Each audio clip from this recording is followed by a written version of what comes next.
Hello friends. तो हम लोग सीपीसी स्टार्ट कर रहे हैं, बट स्टार्ट करने से पहले अपनी तो वही दो लाइनें। अपनी खुदी को कर इतना बुलंद, अपनी खुदी को कर इतना बुलंद कि खुदा तुझसे पूछे कि ए बंदे तेरी रजा क्या है। यस, अपने आप को इतनी बुलंदियों के ऊपर ले जाओ, ये पूरा जमाना है ना, पूरा जमाना ये आपकी तरफ ही देखे, आप उससे अलग लगो, आप उस भीड़ में नजर ना आओ। ठीक है जी। और कल मैंने ना आपको एक बात बोली थी कि आप लोग अपनी तन्हाई से प्यार करेंगे और किसी से नहीं करेंगे, सिर्फ तन्हाई से प्यार करेंगे। उस तन्हाई को रूम में कैद करके और अपनी बुक्स के ऊपर अपनी शिद्दत को लगाइएगा। ठीक है जी। जज बनना है तो अपनी बुलंदी और अपनी आवाज को अप रखिएगा। ठीक है जी। और शिद्दत से अपनी किताबों पे लगे रहिएगा और हमारी गाइडेंस को मानते रहिएगा। चलिए हम स्टार्ट करते हैं सीपीसी। जो आज का हमारा लेक्चर होगा उसके अंदर हम डिस्कस करेंगे scheme of the code and the application and non application of the code. ठीक है जी। तो first we will discuss scheme of the code कि इसके अंदर कितने रूल हैं, कितने ऑर्डर हैं, कितने अपेंडिक्स हैं, कितने सेक्शन हैं। ठीक है जी। देखिए जी, बेसिकली जो सीपीसी है it has two parts.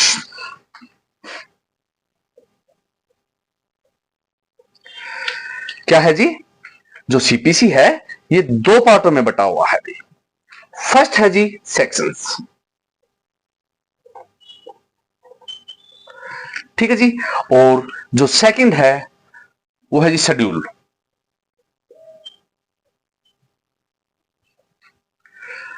Section है वो आगे, जो टोटल सेक्शन है सीपीसी के अंदर 158 सेक्शन है भाई।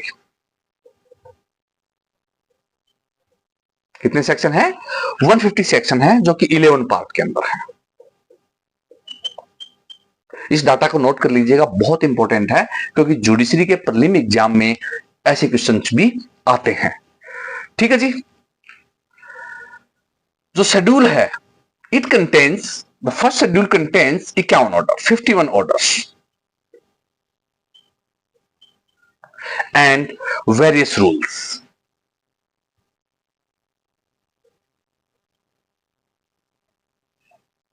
ठीक है जी। क्लियर है? देखिए, जो सेक्शन पार्ट है सीपीसी का it is clearly substantial part.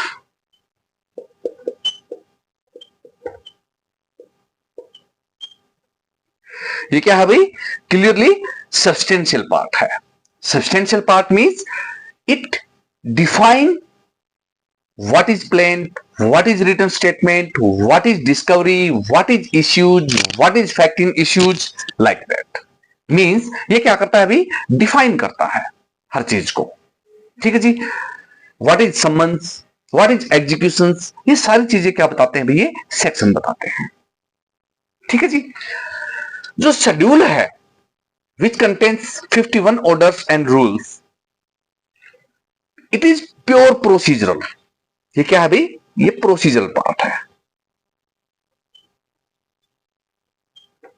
ये क्या है? प्योर प्रोसीजरल पार्ट है। ये गाइड करता है कि how to execute the sections. जो सेक्शंस के अंदर जो चीजें दी हुई हैं, सपोज प्लेंट दी है अभी,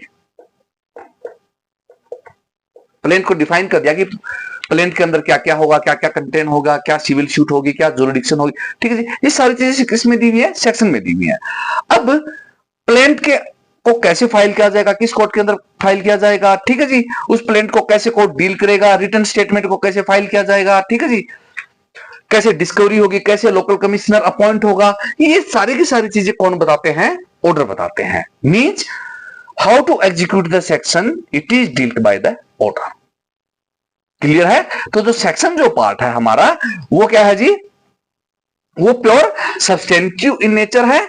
और जो ऑर्डर पार्ट, जो शेड्यूल पार्ट है, वो प्योर प्रोसीजरल पार्ट है। बेसिकली जो सेक्शन है सीपीसी के, दे आर द फंडामेंटल। ये क्या है भाई? फंडामेंटल है। ये फंडामेंटल है and they can be amended only by the legislature only. जो मैं पिछले अपने लेक्चर्स में भी बता चुका हूं कि जो सेक्शन को जो अमेंडमेंट है, सेक्शन को अमेंड सिर्फ कौन कर सकता है? अभी लेजिस्लेचर कर सकती है। ठीक है जी। जो ऑर्डर और रूल हैं ये प्रोसीजरल हैं और इनको कंसर्न हाई कोर्ट है वो भी क्या कर सकता है भाई? अमेंड कर सकता है, एडिशन कर सकता है इनका। And they are also the part of the CPC. Basically जो ऑर्डर और रूल है वो सेक्शंस को अब्रोगेट नहीं कर सकते। ठीक है जी। दे असिस्ट दी सेक्शंस, मींस शेड्यूल पार्ट है वो सेक्शन को क्या करता है? ऐड करता है, असिस्ट करता है उनके गोल को अचीव करने में। एंड हार्मोनियस कंस्ट्रक्शन की जाती है भी दोनों की, मींस दोनों को कलेक्टिवली पढ़ा जाता है, अलग अलग करके नहीं पढ़ा जाता। अब हम आगे करेंगे सेक्शन, जैसे ही हम सीपीसी अब स्टार्ट हो गई है तो आगे हम जब पार्ट करेंगे तो सेक्शन और ऑर्डर्स को साथ साथ करेंगे, मींस सब्सटेंशियल पार्ट सीपीसी का और उसके executive part, order part, schedule part, वो दोनों को हम कलेक्ट करके पढ़ेंगे। ये नहीं है कि हम सेक्शंस को अलग पढ़ेंगे और ऑर्डर को अलग पढ़ेंगे, नहीं, ऐसे हम सीपीसी कभी पढ़ नहीं सकते। मींस सेक्शन और ऑर्डर हम कलेक्टिव करके पढ़ेंगे, हार्मोनियसली पढ़ेंगे हम लोग। ठीक है जी। तो इनकी जो कंस्ट्रक्शन है दोनों की वो क्या है? हार्मोनियसली है। कौन सी कंस्ट्रक्शन है अभी? हार्मोनियस। वर्ड याद रखिएगा, इंपॉर्टेंट है ये भी आप लोगों के लिए। ठीक है जी, क्लियर है ये? इसके साथ साथ अपेंडिक्स भी दी हुई है भी एक।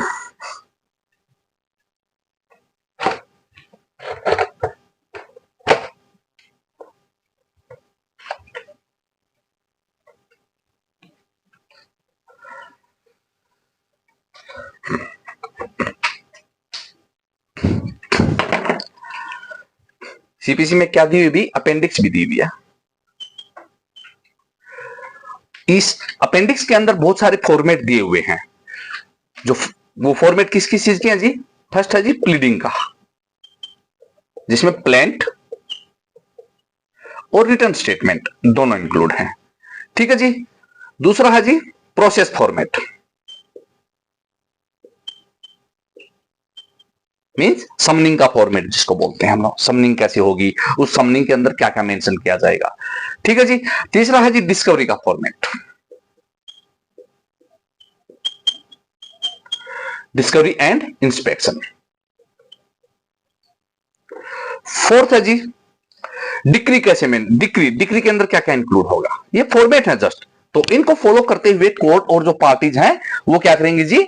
अपनी प्लेंट ड्राफ्ट करेंगी, अपनी रिटन स्टेटमेंट ड्राफ्ट करेंगी, और कोर्ट जैसे डिक्री ड्राफ्ट करेगा तो इस फॉर्मेट को देख के ही करेगा कि सीपीसी के अंदर क्या क्या दिया हुआ कि ये चीजें आनी चाहिए उस फॉर्मेट के अंदर। ठीक है जी। जो फिफ्थ है जी वो है एग्जीक्यूशन।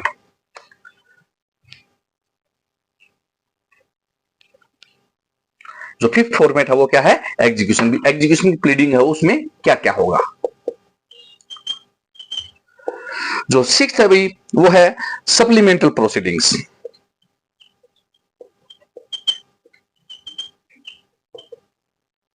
सप्लीमेंटल प्रोसीडिंग्स क्या होती हैं? जैसे अमेंडमेंट हो गई, कंडोनेशन हो गई लाइक दैट। ठीक है जी। जो नेक्स्ट है जी अपील,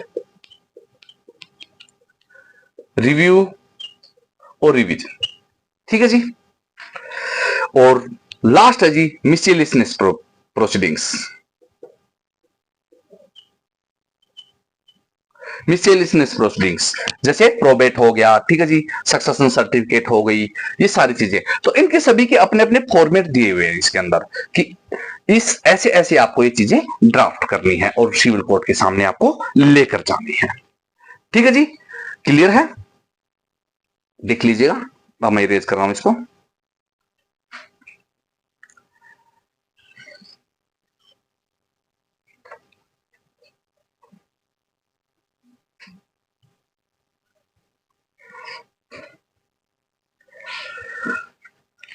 बस जो सीपीसी है it is pure procedural law,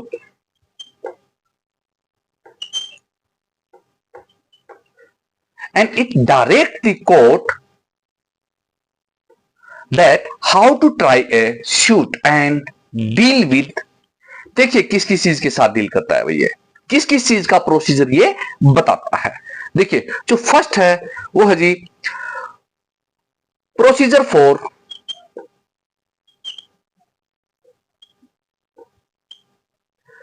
filing a suit. CPC हमें क्या बताता है भाई, एक सूट को कैसे फाइल करना है। ठीक है जी, कोई कॉज ऑफ एक्शन राइज हो गया तो how we can file the suit in the civil court. ठीक है जी। सेकंड है जी सीपीसी कोर्ट को बताता है कि आपकी क्या क्या पावर हैं to make the various orders. Power to make the orders.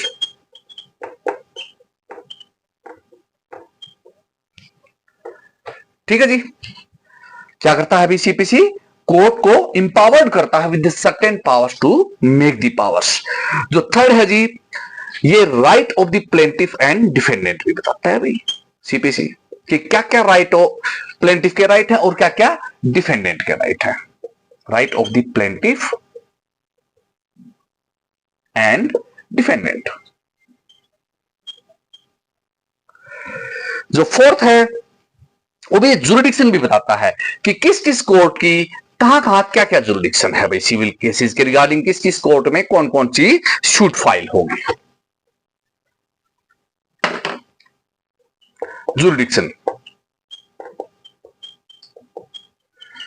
देखिए बेसिकली जो जुरिडिक्शन है वो कौन कौन सी होती है जी, पेक्यूनरी जुरिडिक्शन जो कि मॉनेटरी बेसिस होती है। जो सेकंड है वो टेरिटोरियल जुरिडिक्शन, ये जमीन जायदाद वगैरह के केसेस में आती है। ठीक है जी। जो पेक्यूनरी जुरिडिक्शन है ये रिकवरी शूट वगैरह में आती है, डैमेजेस वगैरह की शूट में आती है। थर्ड है क्या है जी सब्जेक्ट मैटर। सब्जेक्ट मैटर है जैसे कॉन्ट्रैक्ट वगैरह में आ गई, फैमिली मैटर हो गए। ठीक है जी, इसमें सब्जेक्ट मैटर में आ जाती है जी। ठीक है जी, क्लियर है। और उसके बाद ये बताता है procedure regarding appeal,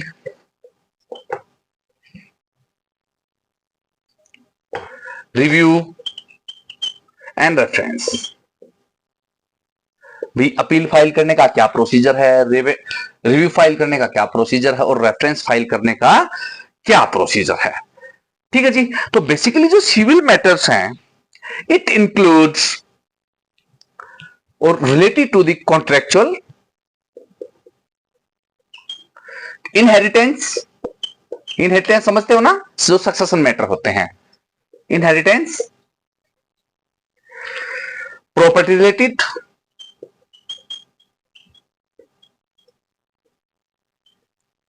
and negotiable instrument.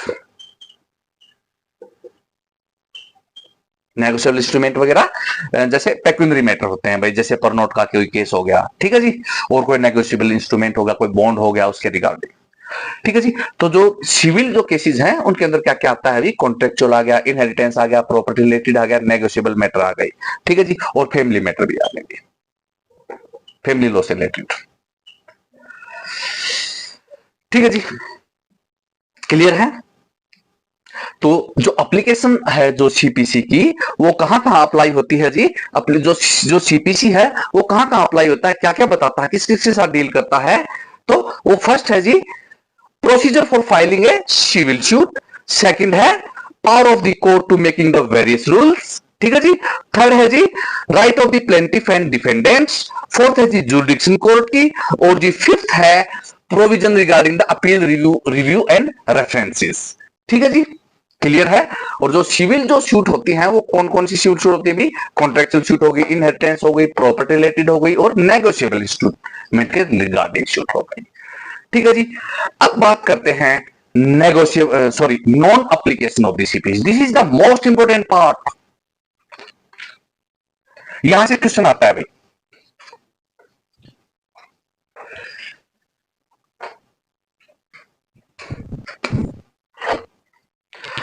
देखिए नॉन एप्लीकेशन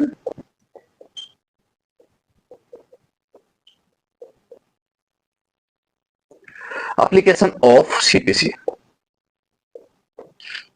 देखिए, जो सीपीसी है, section 9 and section 141 of the CPC, दोनों क्या कहते हैं? अभी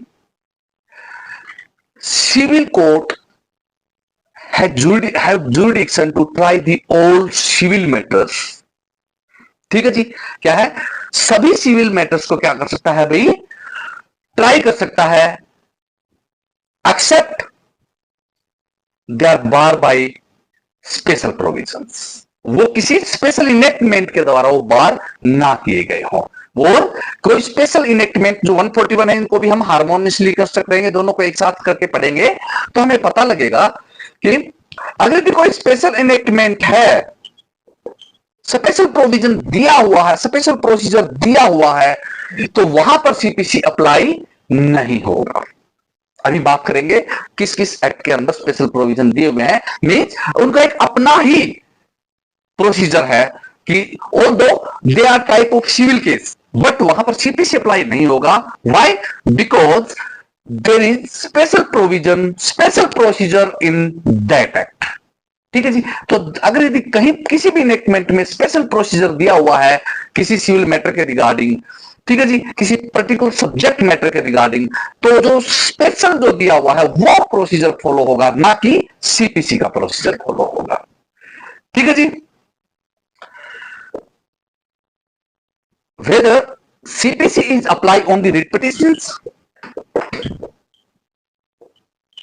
and answer is no, because explanation of section 141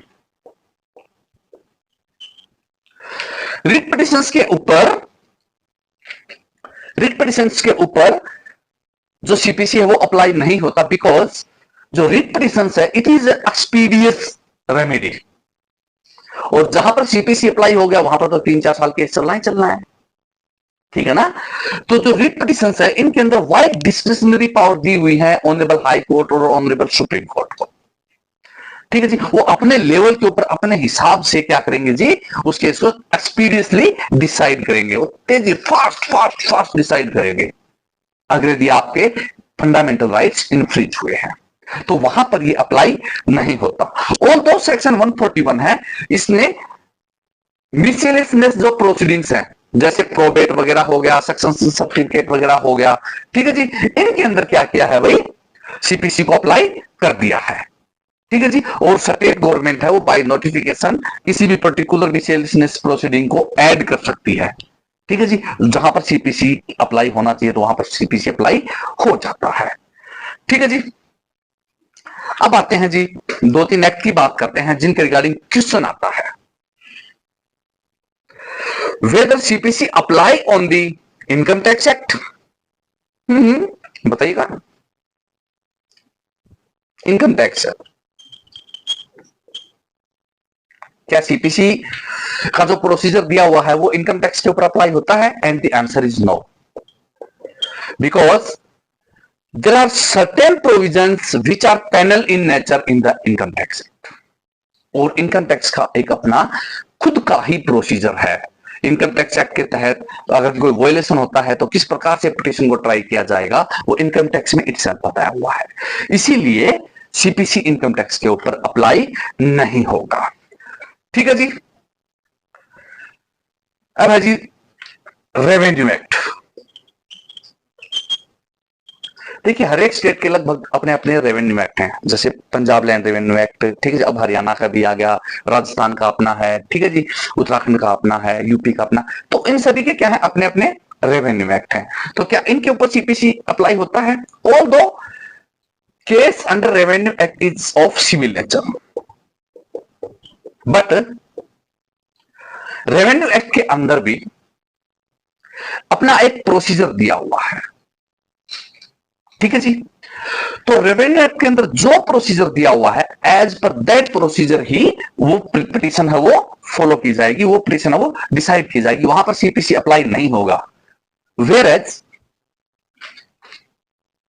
जहां पर किसी मैटर के रिगार्डिंग रेवेन्यू एक्ट साइलेंट है, किसी पर्टिकुलर मैटर के रिगार्डिंग कोई सिचुएशन ऐसी आ जाती है जहां पर रेवेन्यू एक्ट साइलेंट है, वहां पर रेवेन्यू एक्ट में कुछ नहीं दिया हुआ, तो वहां पर फिर सीपीसी आ जाती है भाई, वहां पर सीपीसी अप्लाई हो जाएगा।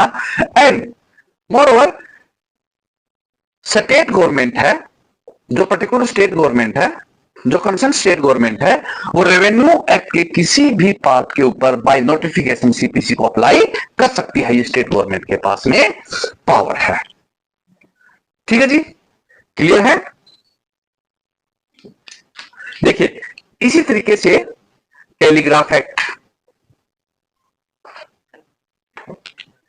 टेलीग्राफ एक्ट हो गया, इंडस्ट्रियल डिस्प्यूट एक्ट हो गया,